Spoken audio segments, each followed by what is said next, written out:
주소서.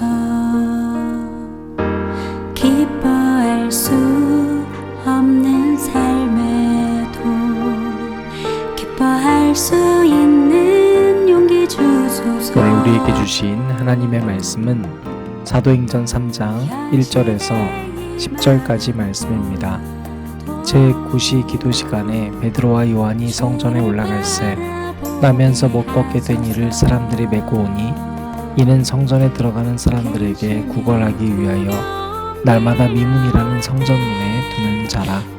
그가 베드로와 요한이 성전에 들어가려 함을 보고 구걸하거늘 베드로가 요한과 더불어 주목하여 이르되 우리를 보라 하니 그가 그들에게서 무엇을 얻을까 하여 바라보거늘 베드로가 이르되 은과 금은 내게 없거니와 내게 있는 이것을 내게 주노니 나사렛 예수 그리스도의 이름으로 일어나 걸으라 하고 오른손을 잡아 일으키니 발과 발목이 곧 힘을 얻고 뛰어서서 걸으며 그들과 함께 성전으로 들어가면서 걷기도 하고 뛰기도 하며 하나님을 찬송하니 모든 백성이 그 걷는 것과 하나님을 찬송함을 보고 그가 본래 성전 미문에 앉아 구걸하던 사람인 줄 알고 그에게 일어난 일로 인하여 심히 놀랍게 여기며 놀라더라. 아멘.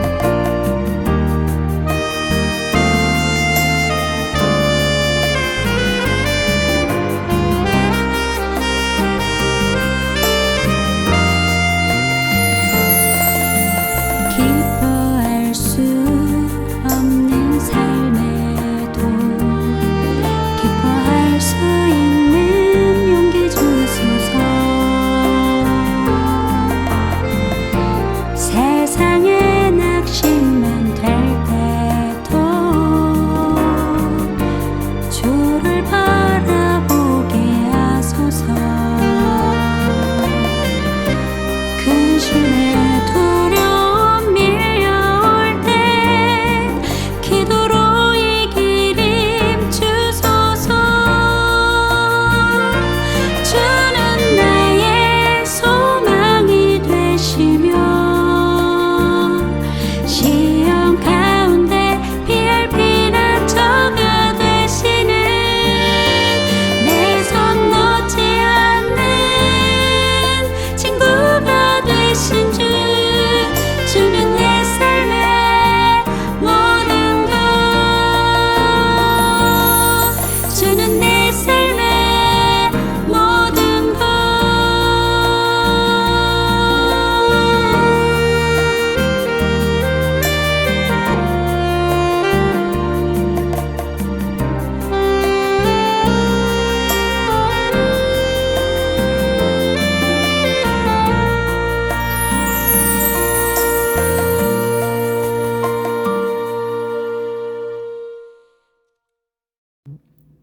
오늘도 우리 주님의 크신 은혜와 사랑이 저와 여러분에게 가득하기를 바랍니다.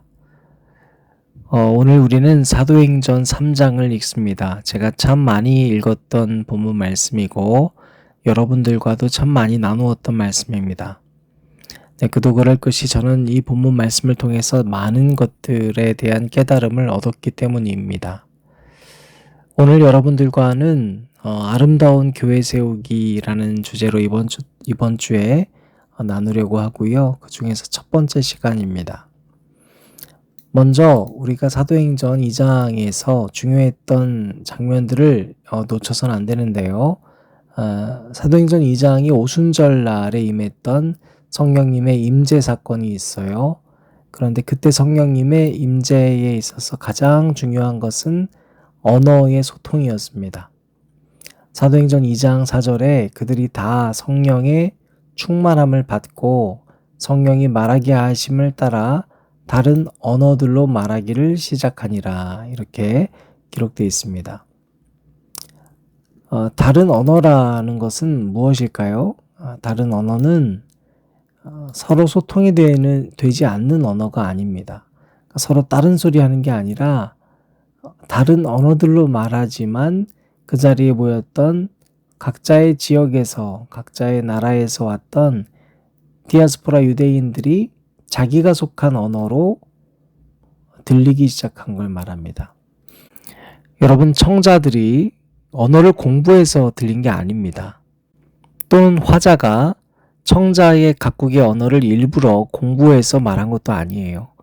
성령이 충만한 상태에서 이들은 서로 다른 지역에서 살았지만 서로 모르는 사이였지만 완전히 그 언어를 이해할 수 있도록 소통이 되었습니다.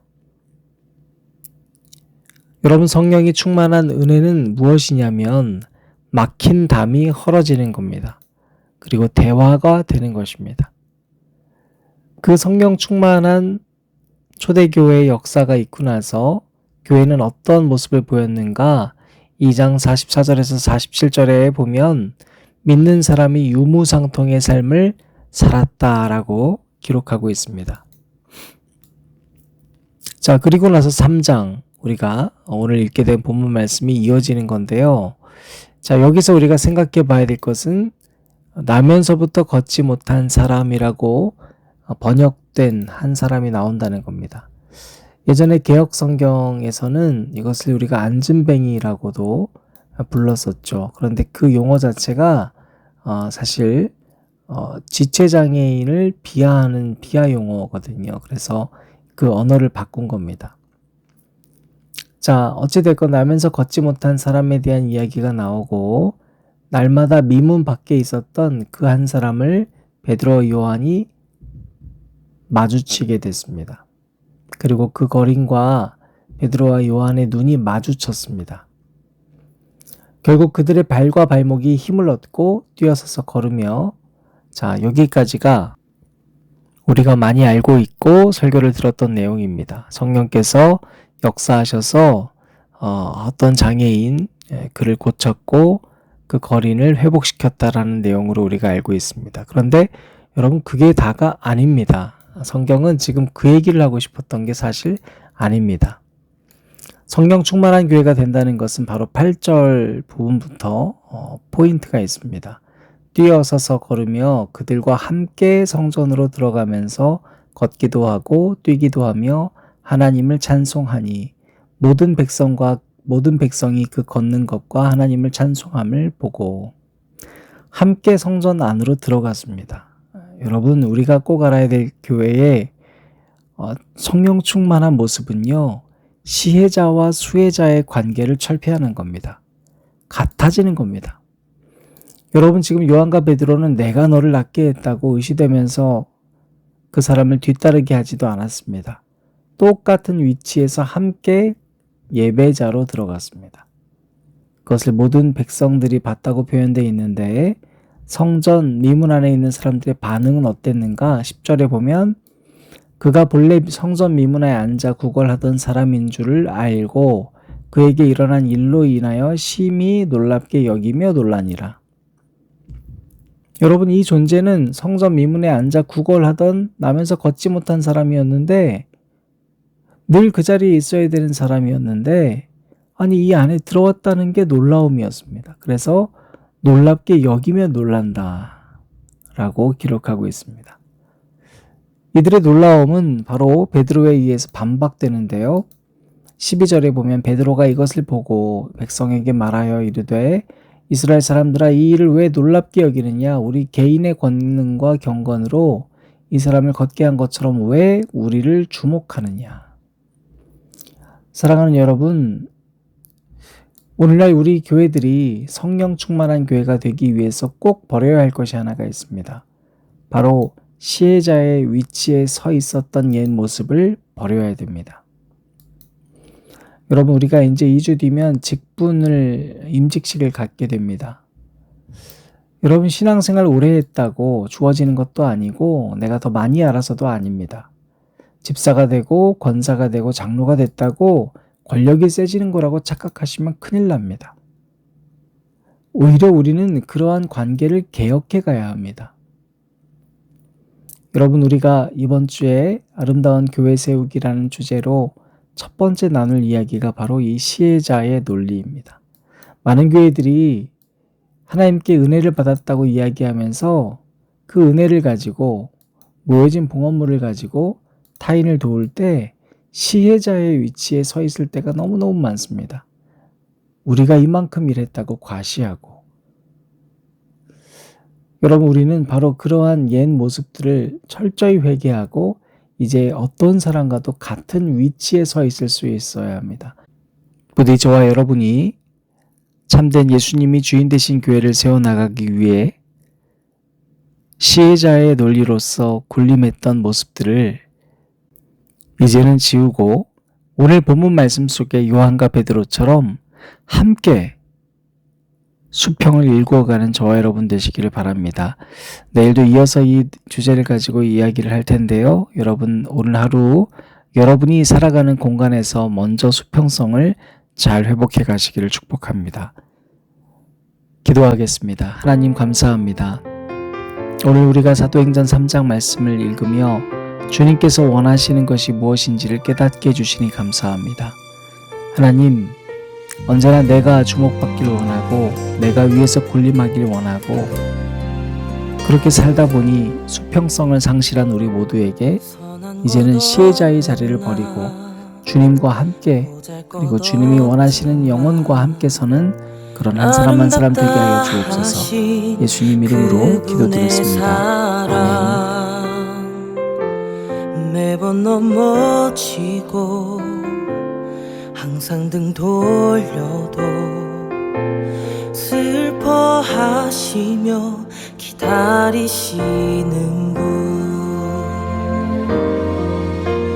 주는 나에게 변함없는 사랑을 매일 부어주셨지만 그런 사랑을 그저 받기만 하면서 다른 것을 사랑하였네.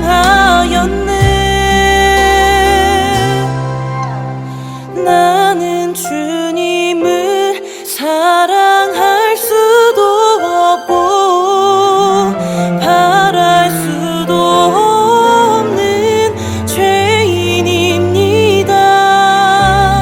그런 나에게 먼저 찾아오셔서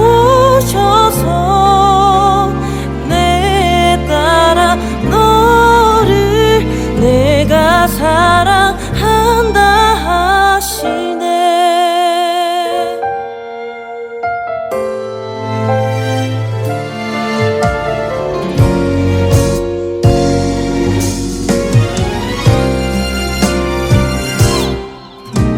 주는 나에게 변함없는 사랑을 매일 부어주셨지만